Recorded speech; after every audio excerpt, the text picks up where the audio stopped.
The 1619 Project is worse than you think. That's the bad news, but there is good news too. Hang tight, that's next. Welcome to Culture Shift, the Barry Farah Show.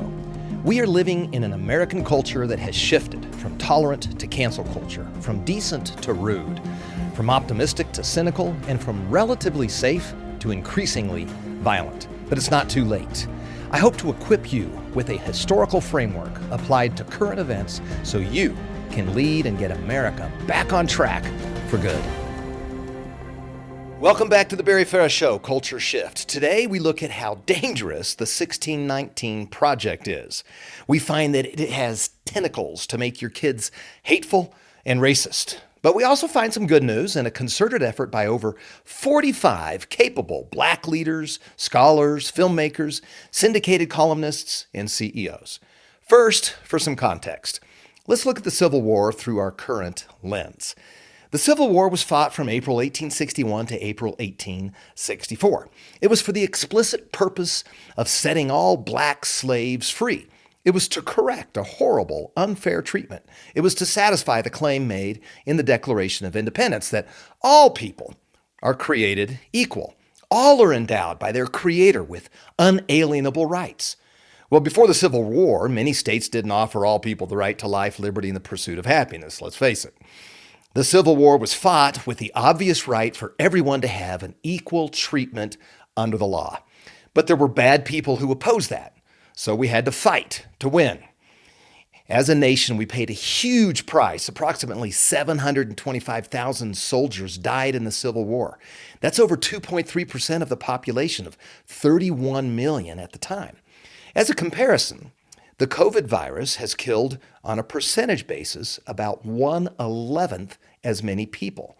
With a population of 330 million, we've lost 601,000 in the United States, including the broadest definition of dying with COVID in your system, even if you also had some other significant comorbidities, and you were likely to die soon even without COVID. Now, as a believer, death has never really been all that scary to me. Pain is, but not death. I go to heaven and things are really great. Yet on earth, death by natural causes, old age and bad health, is still sad for those of us remaining, and it's still death. But that kind of death is different than when a young, healthy man dies as the result of armed conflict. And compared to COVID, where the government marshaled resources to avoid death, the death resulting from the Civil War was promulgated by the government. I mean, going to war against another nation is one thing, but to go to war against yourself, your own brothers, is quite another. In most civil wars over the course of history, it's a fight about territory or resources. But in the United States, we fought ourselves to defeat injustice. I researched it, and I couldn't find any other superpower that fought itself to win equal treatment under the law for its citizens.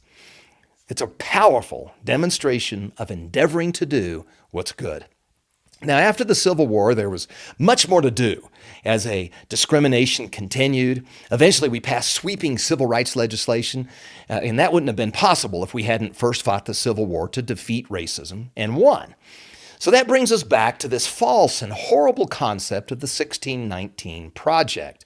The 1619 Project centers around the notion that the United States is inherently racist. It consists of a collection of essays that argue that the primary reason for the American Revolution was to preserve slavery.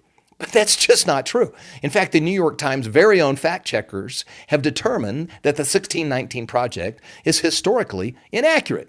And many scholars are upset. The president of the National Association of Scholars, along with 21 other scholars from across the United States, wrote an open letter to the Pulitzer Prize Board and said this: "We call on the Pulitzer Prize Board to rescind the 2020 Prize for Commentary Award to Nikole Hannah-Jones for her lead essay in the 1619 Project." So what's going on? That's a pretty unprecedented thing. These scholars are calling foul. They claim that the Pulitzer Prize should not have been awarded to Hannah-Jones on the grounds that she's not telling the truth. Now you might think, well, so what? Well, these scholars are objecting to the author's claim that the enslavement of Africans is at the center of America's story. It's just not true. The issue for these scholars is historical honesty.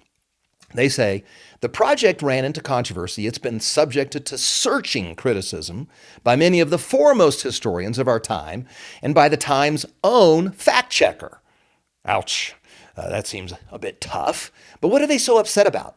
Well, they say the project as a whole was marred by similar faults. Prominent historians felt obliged to point out in public statements. Beginning in September 2019, the project has serious factual errors, spacious generalizations, and forced interpretations.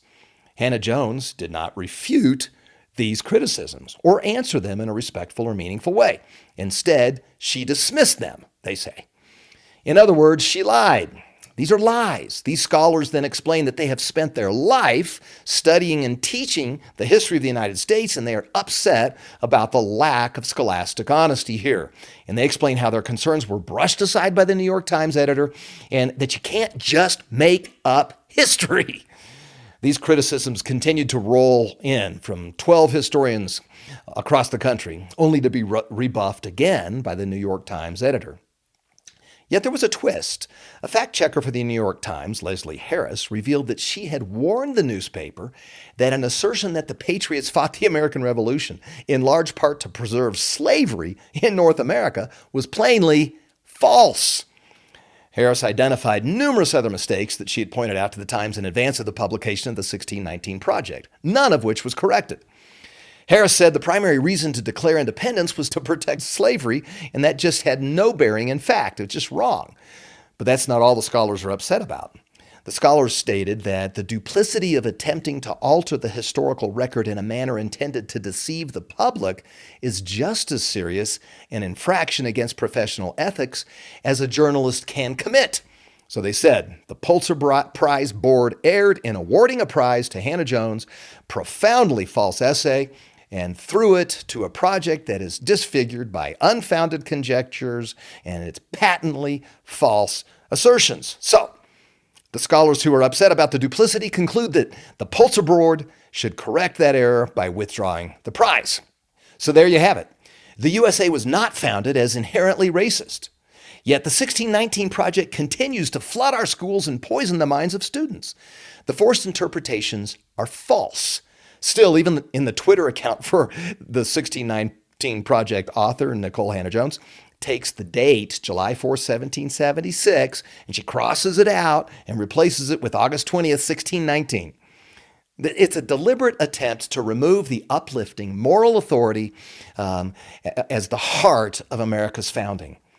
You know, the Declaration of Independence actually condemns any government or government policy that is opposed to equal treatment under the law. And the moral authority of the Declaration of Independence is completely missed by this 1619 Project. Yet the 1619 Project probably has a broader reach than you might think. It has its own curriculum and its own outreach programs and its own media. And a lot of that's supported by the Pulitzer Board folks. These 1619 Project teaching resources are being made available to everyone, even homeschoolers. For children, there are poems and pictures. And to get adults to join the party, there are podcasts and one-sided, fact-free, dramatic performances, all with the goal of indoctrinating our kids with the false idea that the advent of slavery is our true founding. Well, in doing this, they wish to denigrate America's great idea. The Declaration of Independence speaks to the equal treatment under the law, regardless of class or race. And they teach your kids to feel guilty, no kidding, about delayed gratification, thrift, organizational skills, planning for the future. Their curriculum explicitly argues for people born with one type of melanin to be less confident and give others a chance to catch up. In other words, if you're white, be quiet and listen while others speak. They teach against self-reliance. They say that objective, rational linear thinking, this is a quote, and keeping a rigid time schedule is racist. I mean, there are metrics that show those with all variety of melanocytes, all skin colors, have valued these success principles. Those with a nuclear family, that is. So in direct contradiction to the American idea of equal rights for individuals, the 1619 Project defines you by your skin color and argues for the government to give unequal treatment to one skin color group over another. Here's what the 1619 Project says. Our Declaration of Independence, signed on July 4th, 1776, proclaims that all men are created equal and endowed by their Creator with certain inalienable rights. But the white men who drafted those words didn't believe them to be true for the hundreds of thousands of black people in their midst. And so since that's the case, we can't take them at their word. Now, that's just not true. Some of the people that signed the papers, the founding documents, attempted to explicitly include freedom for all in the very beginning. Now, it is true that very bad things were done against black people in this country.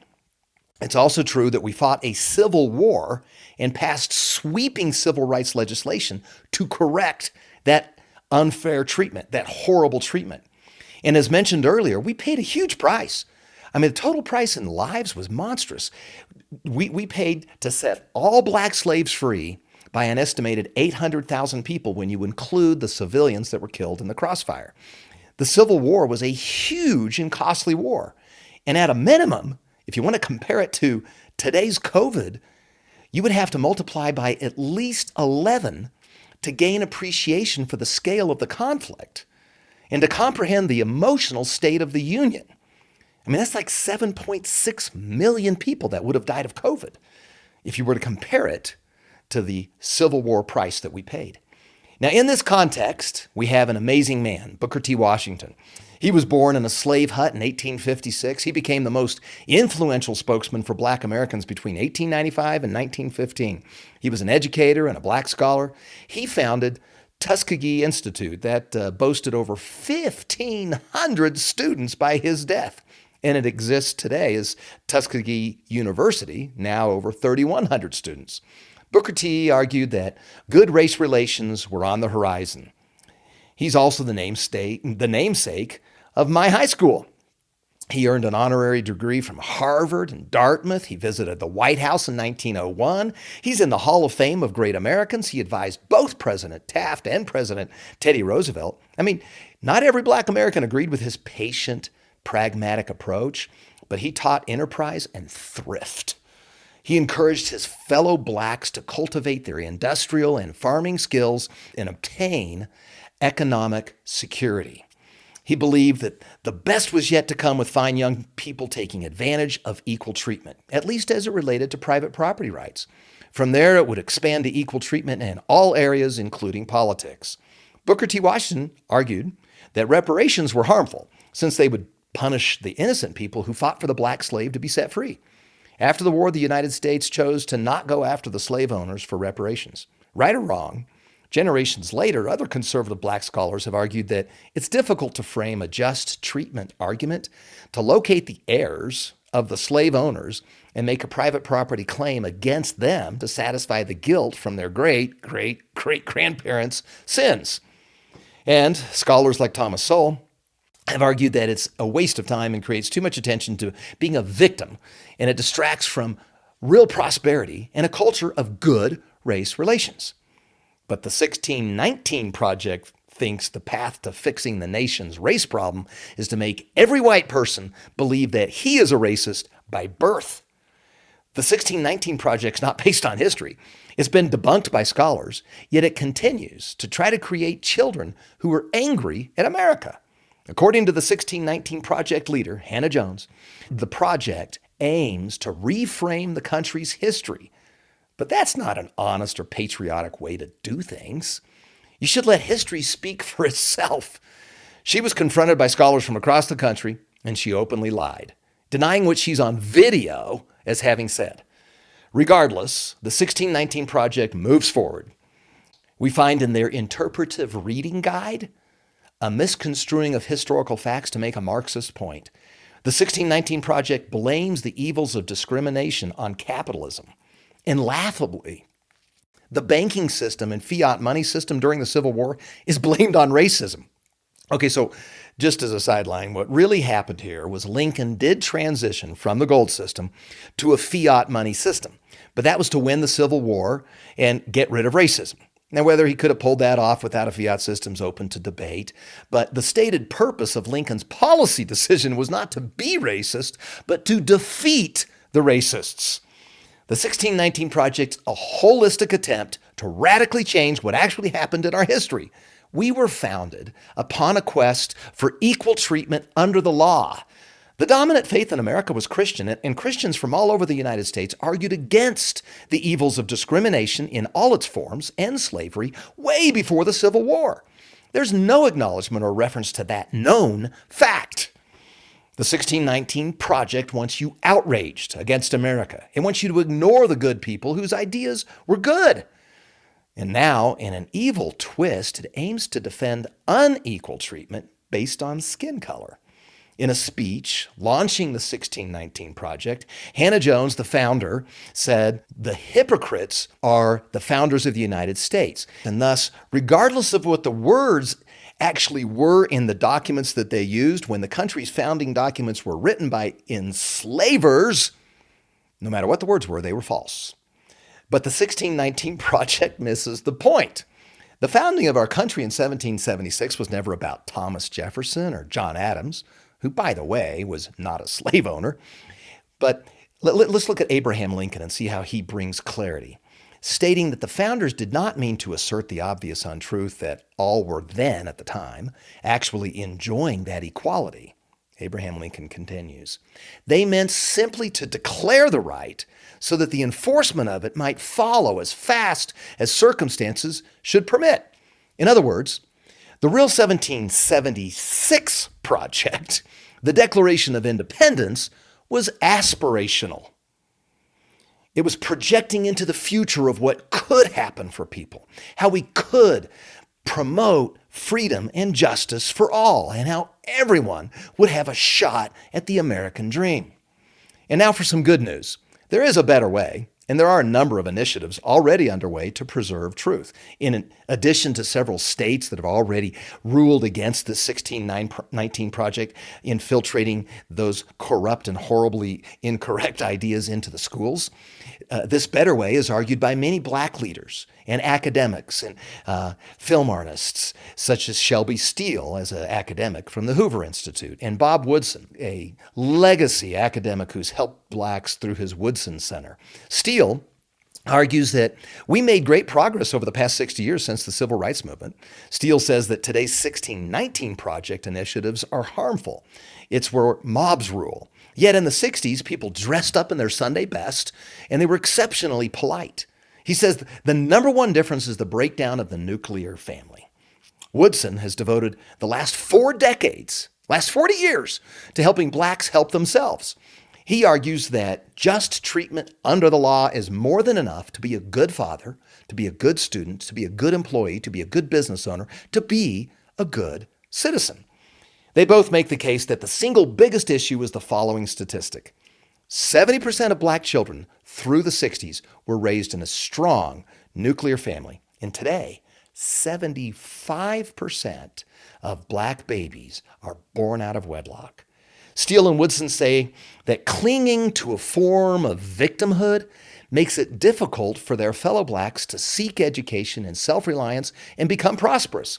Yet they, and a whole bunch of other black leaders, like pastor and CEO Corey Brooks of Chicago, and Pulitzer Prize winner and columnist Clarence Page, and Dr. Carol Swain, they represent a positive pushback. For example, check out their 1776 Unites. This is run by mostly black scholars. They believe that in direct opposition to the 1619 Project, we should celebrate black excellence, reject victimhood culture, and showcase African Americans who have prospered by embracing America's founding ideas. For example, by the end of the 20th century, education and equal access was the majority practice. In most universities, the admissions process was at least fair, if not bent to the benefit of people of color. And the hiring process of most corporations was by the 90s already mostly fair. There were outliers, of course, but all the big companies you know of today had started fair hiring practices all the way to senior executive and board level back in the 90s. Those initiatives were partly motivated out of compliance to Civil Rights Act, but not all of them. In fact, many corporations were filling up every department with a fair representation by the mid-90s, and that was to remain competitive and directly linked to the aspirational language of the Declaration of Independence. There were bumps and bruises, but things were getting better. Now, for example, the Biden administration made a big deal of how horrible the Tulsa massacre was 100 years ago. They focused on 100 years ago. But they made no mention of how good things are now and no mention of the magnet schools where whites and blacks voluntarily learned and played and competed together, such as Booker T. Washington High School. I know. I was one of them. It's a fantastic experience. You truly look at people, regardless of their color, through the lens of loving and appreciating who they are for who they are. In addition to the civil rights legislation where it became illegal to discriminate in the workforce, we watched large numbers of people of color thrust into every visible place of fame. Comedians, actors, sports broadcasters, and every possible position of power, including a Supreme Court Justice, Thomas, who was appointed by a conservative Republican. SOS, Secretary of State, Rice, a conservative Republican. A Secretary of Defense, Powell, a moderate Republican. And a President of the United States, Obama, a liberal Democrat. You can't argue with those facts. The USA's aspirational idea of promoting equality for all was largely successful. What was promoted by the Declaration of Independence was working. In fact, even though the author of the Declaration was a slave owner, he penned a document that argued for no one to be a slave owner. Yet the dishonest 1619 Project wants to contaminate your kids. They want you to think there's nothing to celebrate about the men of 1776. They actually want them to hate the founders. But that's an immature view. Those 1619 Project folks should read more from Abraham Lincoln. He was willing to fight for equal treatment for all, particularly Black Americans. Lincoln's more grown-up understanding is phrased here. The value proposition of the Declaration of Independence was enormous. Here's a paraphrase. All Americans should admire and celebrate the Declaration. They should view the founders as imperfect men, but they had wisdom. They were serious students of freedom, and they wanted to spread and deepen the power and influence of life, liberty, and the pursuit of happiness to all people of all colors everywhere. That's what Lincoln said. That's not his direct quote, but that's what he said, and that is the spirit of America. The 1619 Project is a lie, based on a lie. The American idea is good. It's uplifting. It's based on a powerful set of unalienable rights that are granted by God, not the government. The American idea is that society should promote equal treatment for all. And that's to your success. And that depends on your freedom. God bless you. Hi, I'm David Farah. Thank you for listening to my dad's podcast, The Barry Farah Show, Culture Shift. Click subscribe now to be sure you don't miss an episode. Share this podcast with your friends on social media and give The Barry Farah Show your 5-star rating. Check out today's show notes below this episode and at thebarryfarahshow.com. This podcast is also available in video format at The Barry Farah Show on YouTube. See you next time.